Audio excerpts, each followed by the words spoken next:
Hey guys, welcome back to the channel. Today I'm doing something a little bit different. I'm doing the first interview with one of the musicians I've played with. Andre was actually the first victim, as he put it, to record with me. And now he's played on 6 of my songs, 2 of which haven't come out yet because I need to make the video, so I'm very sorry. But he's played on Just Words, he was played on Effervescence, he played on Champagne, which just came out. Do you remember all of these? You probably played too many sessions to even have a favorite or anything. No. Our sessions were remarkable. Just have a lot of reasons to have this remarkable thing. Like first, you like a cello star, so it's not common to to have sessions with the cello stars like you and the kind of music you're doing. So yes, I remember our sessions and the music we did together. Oh, that's really heartwarming to hear. So you are a huge name.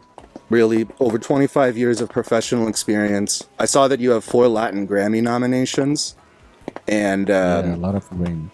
Yeah, and you're on Universal, and in a year have done 500 sessions. It looks like, or over.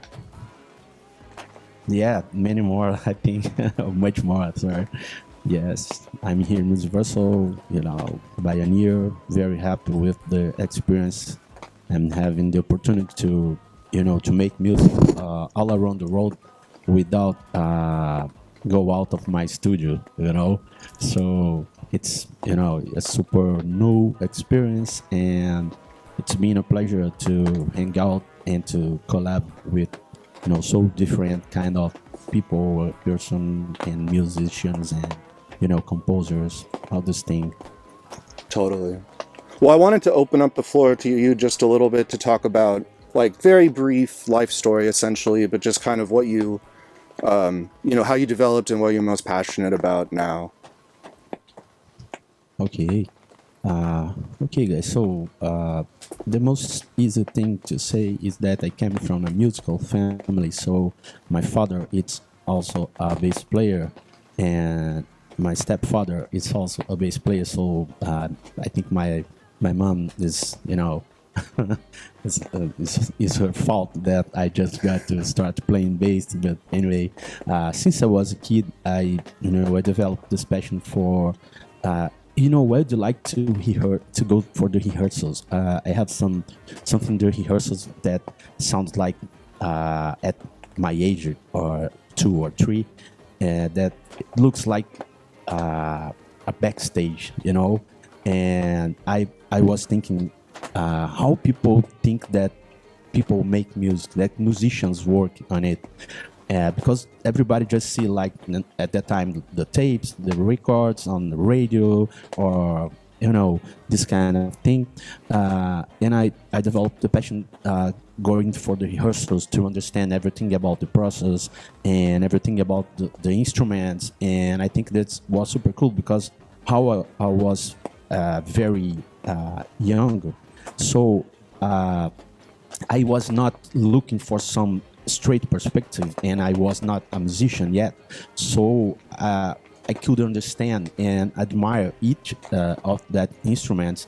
And my father also is a classical player, so I went a lot of orchestral concerts, so I'm very intimate of all the instruments in the orchestra. I knew, when I was a kid, name by name, and I do like to say all the bass, the clarinet, and the flutes, trumpet, this kind of thing. So French horns, good, you know how to recognize the sound. So I developed like an open, wide vision and care for all the instruments, and I think that's my goal. And I think that as a bass player, that's the perfect place for someone like me, because this is an instrument to deliver, right? The bass is about to delivery. It's about the foundation. It's about to respect and to help the other instruments to shine. Or it's even, it's dangerous. It's like a dangerous thing, because you can, build up, or you can build up down. So well, yeah, you can't make that's the thing. You can't hide behind a Oh, I was just doing an upper extension as easily. It's like more obvious if you weren't playing the right thing. Yes, yes, this is it. So I just grew up in this musical family, and I developed very young, like a bass player. And this, I was born in the late 70s, that's 79. So I grew up in the 80s and 90s. So it's like a blend of all that pop culture that was growing and rising at that time, and the way I've been culturalizing in my home, listen to jazz thing, to classical thing, to just different styles. So that is the most, I mean, functional part of my playing. That it's like to be versatile and to be comfort playing different kind of musics like we did, right? We did like Billie Jean, and then we did something that very rock and roll, and then we did a ballad. So I think that's my goal. And in general, I worked with all the big cats in Brazil. I'm a Brazilian. I born in Brasilia, but I live in Rio. You know, as you mentioned, it's more than 25 years playing with these big cats, recording tours around the world, playing with international guys. So a lot of Grammy nominees, and I work as a producer. Anyway, this musician's life, and I'm very honored to be a bass player. So a lot of the people who are interested in sort of My Singing Monsters are on the younger side and maybe have varying degrees of experience actually playing the instruments, but I think there is a lot of like student musicianship.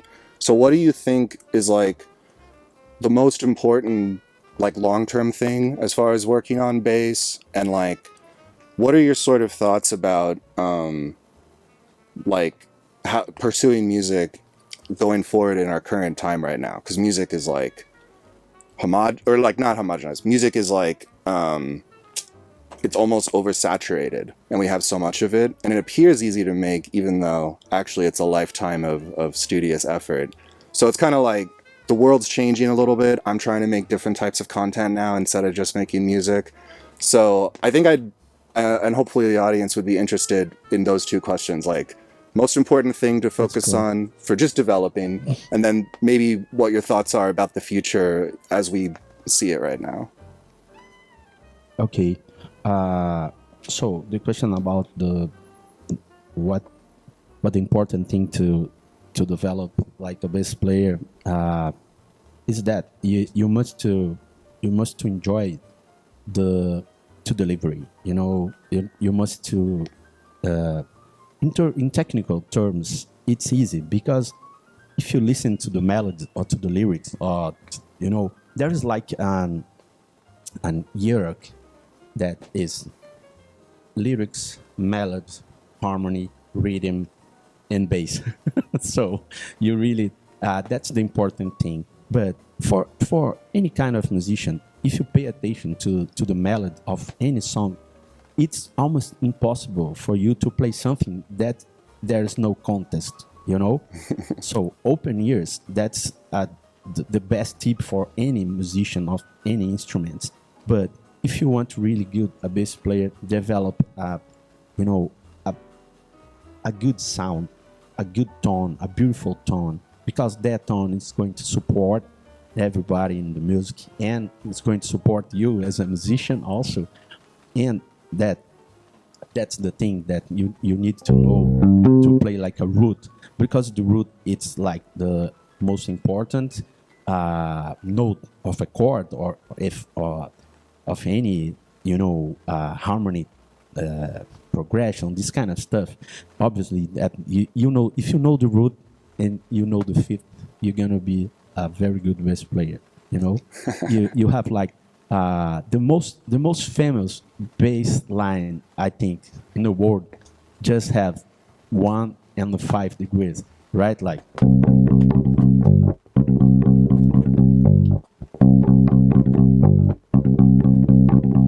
man, this is more genius stuff on the bass that someone can create. this is remarkable. It's very recognizable. It's simple, it's easy, and groove and fun and everything. That's the more, for sure, the more important baseline of all the time, every time. I mean, because we have different lines and different grooves, and we can do something with more expertise or virtuals, or all the great bass player that I can mention a lot of. But talking about bass line, this is perfect. One and fifth and created. That's awesome. Yeah. Don't overcomplicate. Yeah. For the path of the actual music and how to to get some advice about this. I think that what you're doing now is one of these. We have the possibility to communicate and to, to agree with and to get a lot of information from many different ways and many different kinds of people. And so the music is never going to stop to be created. Any AI, it's going to beat a real musician. I'm sorry, and I'm not saying that because I'm afraid of the AI, because the AI must to study a lot to beat me, and the AI, the artificial intelligence, is inspired and something that we created, us, right? The musicians. So obviously, it's like a data analytics. So sometimes when they stop it to to do the analysis, they need more to go away. So who's going to provide the material, the creative material?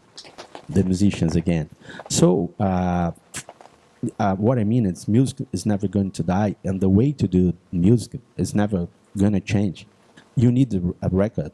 How could you listen a music just inside your mind?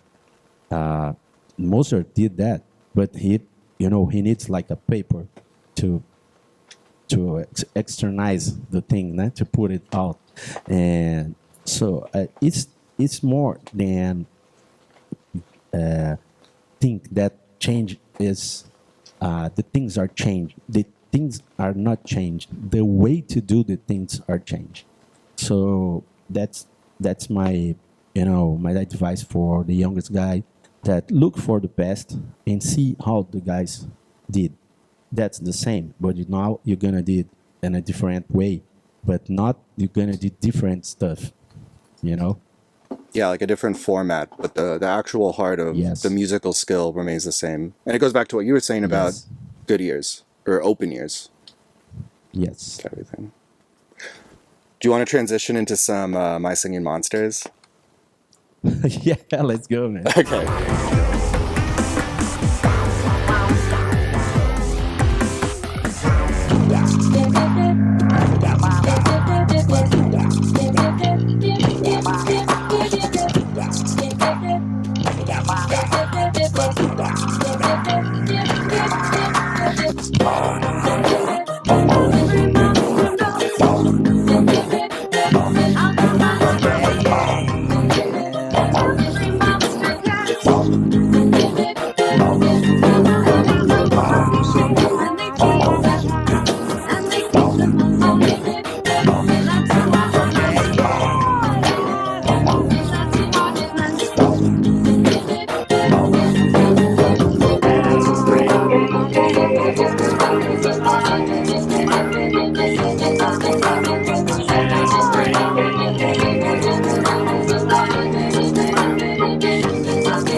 Just keep your feet on the ground. Move your head all around. Put your hands in the air. Go with the sound. Do the earthquake.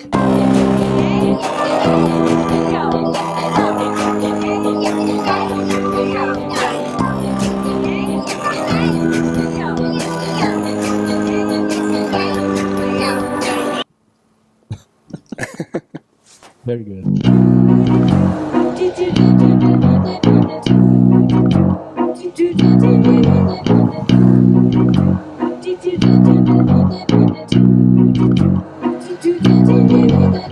Stars in the big light.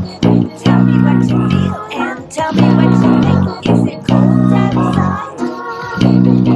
Is it cold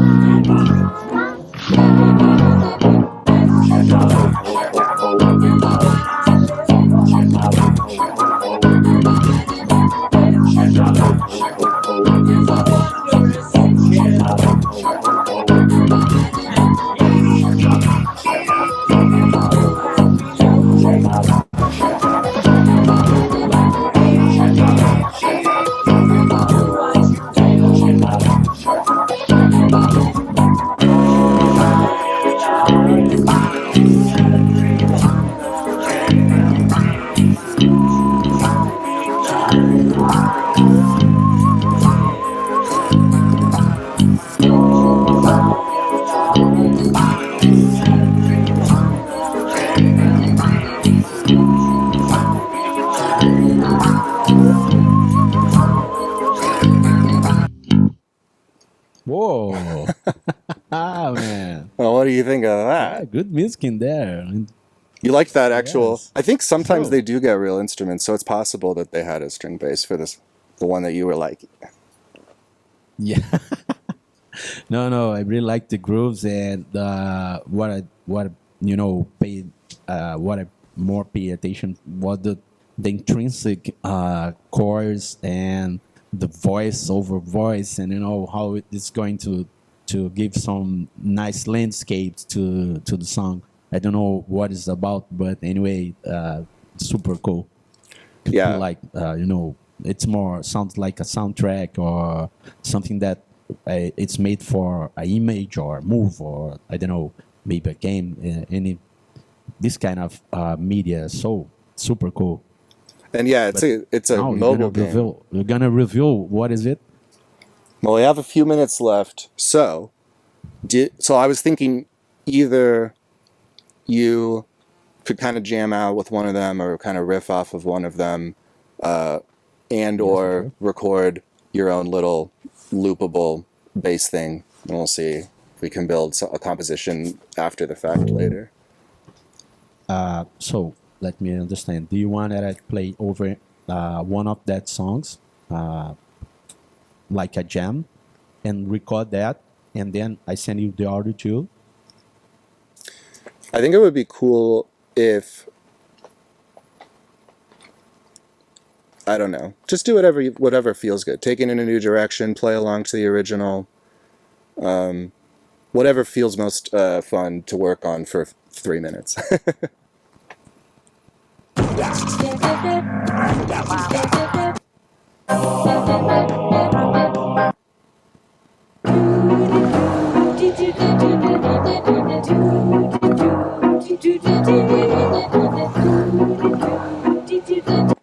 I like that one.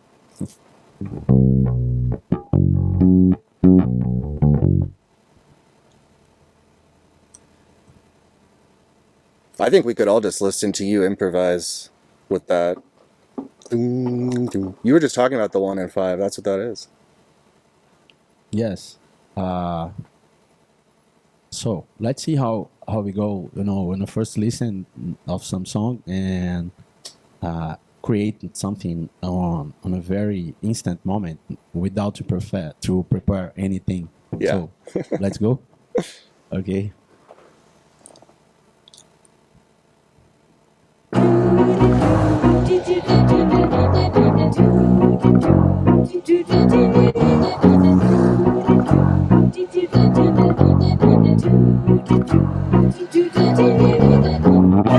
Stars in the big light. Tell me what you feel and tell me what you think. Is it cold outside? Is it cold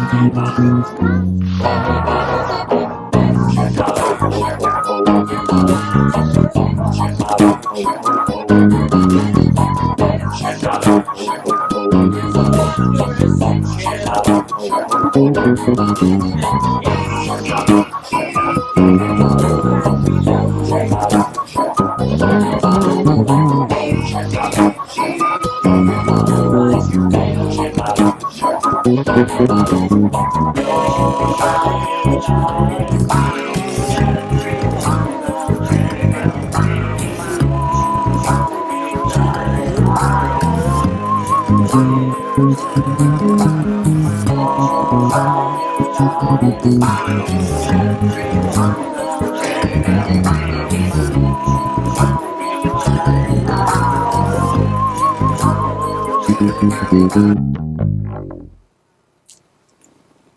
Not bad.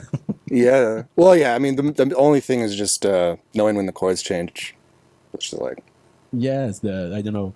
That's the first time. So yeah, exactly. So what do you think? I liked it. What do you think? I was Wait, enjoying it a what do you- lot. No, that's cool, man. Yeah, if you are if you're still talking about this modern world, probably if I just have this chance to record that song and then I don't know somebody stole my bass now, what you gonna do to use my take with that kind of little issues?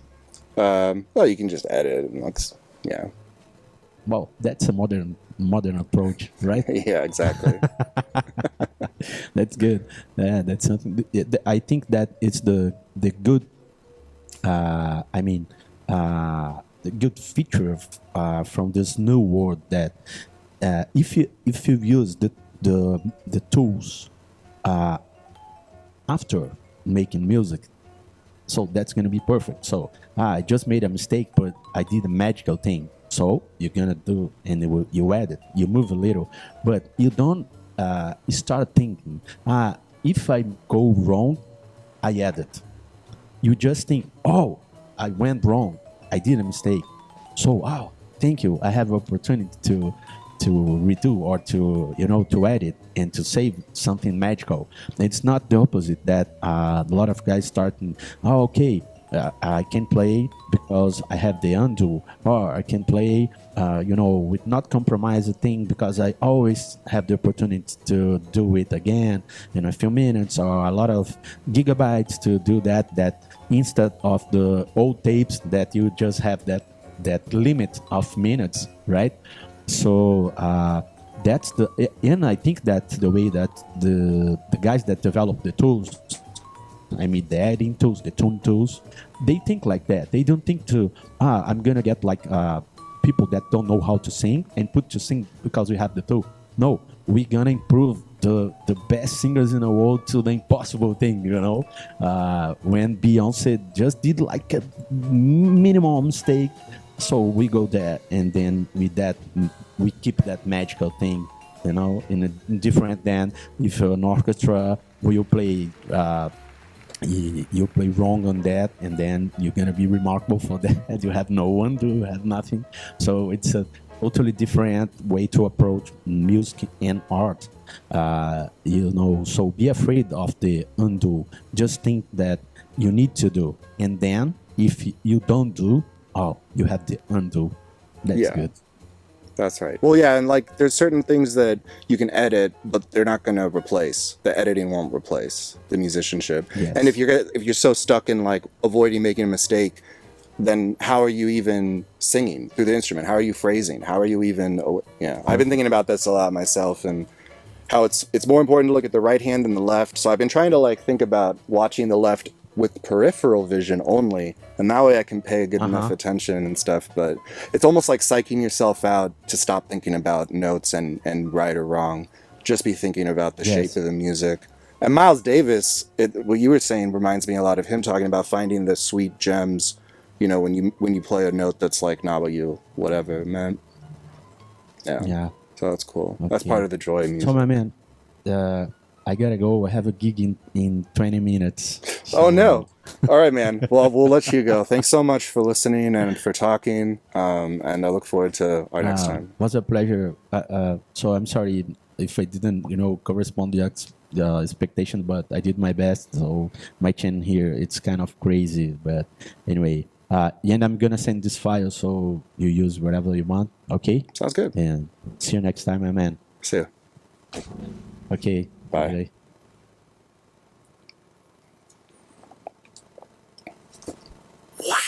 Well, that was something else. I'm so excited to edit this video together. Let me know what you guys thought of that. Obviously, Andre is just absolutely fantastic, and I think he had a lot of wise words to say as well. Let me know kind of instruments or any other ideas you'd like to see, and I'll catch you in the next video.